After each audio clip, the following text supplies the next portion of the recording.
दोस्तों आज गजब हो गया क्योंकि मोदी जी के रूप में बनकर आए थे श्याम रंगीला। यानी मोदी जी का पूरा गेटअप, चाल ढाल, बोल चाल, सब कुछ, हालांकि मिमिक्री करते हैं श्याम रंगीला, तो मोदी जी के रूप में ही एक स्टेज पर श्याम रंगीला चले आए, यानी मोदी जी बन करके।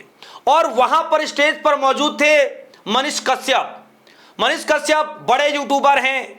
हाल ही में E20 को लेकर के उन्होंने जो वीडियो बनाया था उसके बाद बड़ा कंट्रोवर्सी हुआ था पूरे देश भर के अंदर में। दोस्तों एक मंच पर जब एक तरफ श्याम रंगीला जो मोदी जी के रूप में बैठे हुए थे और दूसरी तरफ भाषण देते हुए मनीष कश्यप थे, दोनों के बीच में ऐसी बहस छिड़ गई जो आज के दिन पूरे देश भर में वो वीडियो जो है चर्चा का विषय बन चुका है।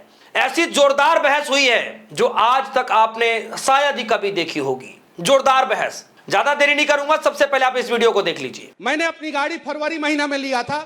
इनोवा का हाई क्रॉस गाड़ी है, हाइब्रिड गाड़ी है। दुनिया का सबसे रिलायबल कंपनी टोयोटा और उसका सबसे हाईटेक टेक्नोलॉजी, हाइब्रिड टेक्नोलॉजी। मैंने गाड़ी लिया, मैं गाड़ी एजेंसी में ले जाके दिया। 10,000 किलोमीटर चलाने के बाद 2,000 किलोमीटर और चलाया। 10,000 किलोमीटर वाला सर्विसिंग कराने के बाद 12,000 किलोमीटर पे गाड़ी पिकअप लेना बंद कर दिया। जो नॉर्मली समस्या आ रहा है, लोग कह रहा है कि भाई आपकी गाड़ी पे E20 लगा दिया गया है तो आपकी गाड़ी कैपेबल है। आपका पेट्रोल पंप कैपेबल है कि नहीं, E20 के लायक है कि नहीं आपका पेट्रोल पंप, पहले ये तो बताइए। इस देश में 1,03,000 पेट्रोल पंप है, जिसमें से सिर्फ और सिर्फ 5 से 7,000 पेट्रोल पंप E20 कैपेबल है।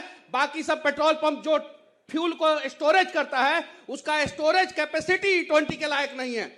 जिस ट्रक से रिफाइनरी से फ्यूल पेट्रोल पंप तक पहुंचता है वो ट्रक एथेनॉल के लिए अलग होना चाहिए, पेट्रोल के लिए अलग होना चाहिए, डीजल के लिए अलग होना चाहिए। और सरकार क्या कह रहा है कि हम रबर पार्ट्स बदल के देंगे। रबर पार्ट्स कितने का आता है? 300 रुपया का रबर पार्ट्स आता है। आपका सबसे पहले गाड़ी में क्या खराब हो रहा है? फ्यूल पंप खराब हो रहा है। फ्यूल पंप 10,000 रुपया से लेके 2 लाख रुपया तक आता है, उसके बारे में कोई सरकार बात ही नहीं कर रहा है। रबर पार्ट कब खराब होगा?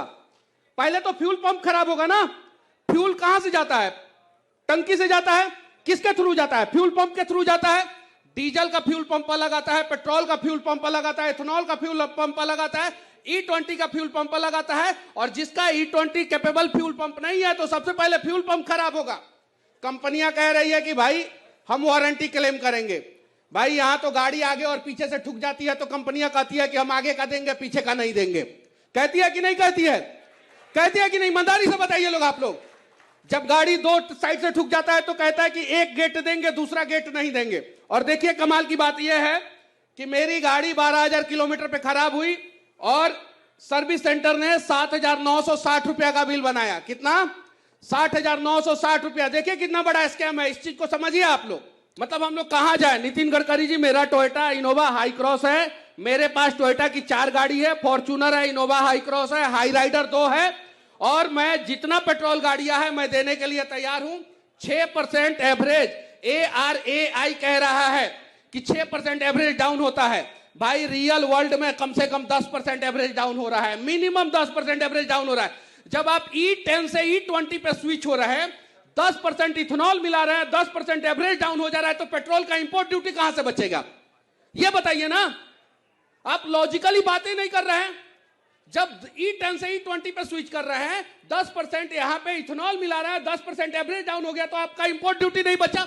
दूसरा चीज, आप चावल के नाम पे किस प्रकार से MP में 1160 करोड़ रुपया का घोटाला कर लिए।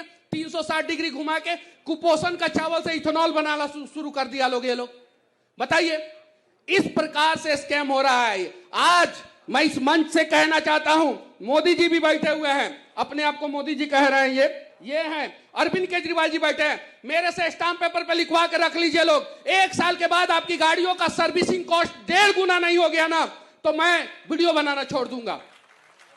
आपकी गाड़ियों का सर्विसिंग कॉस्ट 1.5 गुना होने वाला है और 2 साल बाद आपकी बातों को कोई नहीं सुनेगा, क्योंकि इस देश की जनता मुद्दा को 90 दिन के बाद भूल जाती है। कितना दिन के बाद? 90 दिन के बाद भूल जाती है। और 90 दिन के बाद किसी को याद भी नहीं रहेगा। आप लोग जितने लोग बैठे हुए हैं, आप लोग बताइए कि 2 साल पहले इस देश में इसी महीना में कौन सा ट्रेंडिंग मुद्दा था जनता के हित में?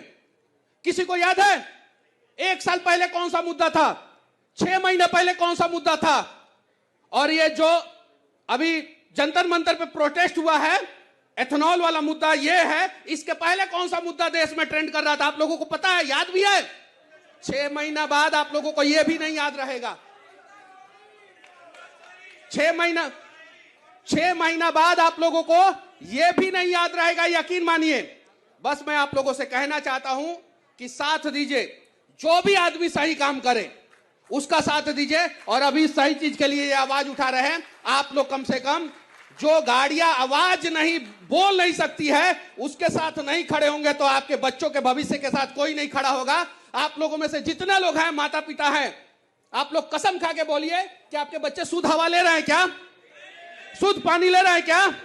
तो जो आदमी अपने बच्चों के लिए शुद्ध हवा शुद्ध पानी का व्यवस्था नहीं कर सकता है, वो आदमी अपनी गाड़ियों के लिए सरकार से लड़ेगा क्या? लड़ेगा क्या?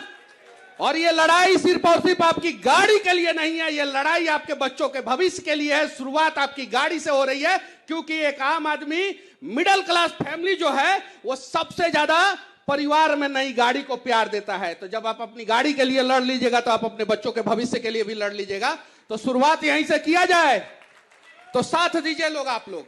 और बाकी मोदी जी, वो गड़बड़ी जी जो है ना, उनको गड़बड़ी जी जो है ना, उनको दुबई भेज दीजिए। दुबई का शेख बुला रहे हैं, उनको तो भेज देंगे। लेकिन मुझे ऐसा लगता है जिस प्रकार की इसने बातें करी है, मुझे इसको 90 दिन के लिए गायब करना पड़ेगा। एक बार सरकार 9 महीने के लिए गायब किया था, फिर आए और मजबूती के साथ आए। तो 9 महीने में भी आपको लोग नहीं भूले हैं ना? नहीं भूले। इसीलिए मुझे लगता है कि आपको तो फिर 9 साल के लिए गायब करना पड़ेगा, क्योंकि 2047 में यही रोड़ा बना हुआ है। अब बगल वाले इनका भी कर रहे हैं जी, इनसे पूछिए, इनका भी किया है। लेकिन आ गए ना वो सामने। लेकिन जिस प्रकार की मैंने आज ये लोगों का हुजूम देखा, ये हजारों लोग देखे, मैंने आते ही कहा ये E20 के समर्थन में आए हैं, क्योंकि मुझे लगा ये हजारों लोग समर्थन में होंगे। मोदी जी आपके मुंह से हजारों शोभा नहीं देता, लाखों कहिए। मैं जिस प्रकार का मोदी हूं, हजारों ही बोलता हूं।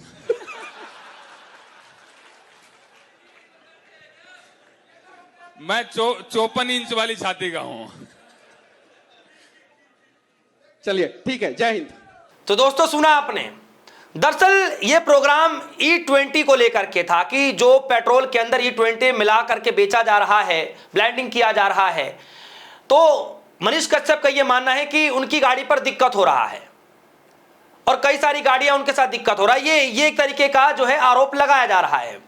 मनीष कश्यप ने कहा कि मेरे साथ ऐसा हो रहा है, और स्टेज पर श्याम रंगीला मौजूद थे जो कि मोदी जी के रूप में आए थे। तो उन्होंने उनसे कह दिया कि भैया मोदी जी आप एक काम करिए, गडकरी जी को जो है कहीं और भेज दीजिए, ये वो काम नहीं संभाल पाएंगे। और उसके बाद वो बयान आपने सुना कि श्याम रंगीला जो कि मोदी जी के रूप में थे, वो कह रहे हैं कि 9 महीने के लिए गायब करा दो। तो कहते हैं कि मैं 9 महीने के लिए तो गायब था ही। फिर श्याम रंगीला कहते हैं वही मोदी जी के रूप में कि कम से कम 2 साल के लिए करा दो, ताकि सन 2047 तक ये जो रोड़ा बना हुआ है वो खत्म हो कम से कम। दोस्तों पूरे स्टेज पर आसपास का जितनी भी भीड़ वहां भरी हुई थी, जमकर ठहाके लगा रहे थे। और यही कारण है दोस्तों कि आज देश भर में श्याम रंगीला जो कि मोदी जी के रूप में थे और मनीष कश्यप जो एक वक्ता के रूप में थे, जोरदार बहस देखने को मिला। खैर, इस पूरे वीडियो को लेकर आपकी क्या राय है, आप क्या सोचते हैं, वीडियो कमेंट सेक्शन में जाएगा, अपनी राय रखिएगा। फिलहाल के लिए दीजिए इजाजत, देखते रहिए न्यूज़ 1। धन्यवाद।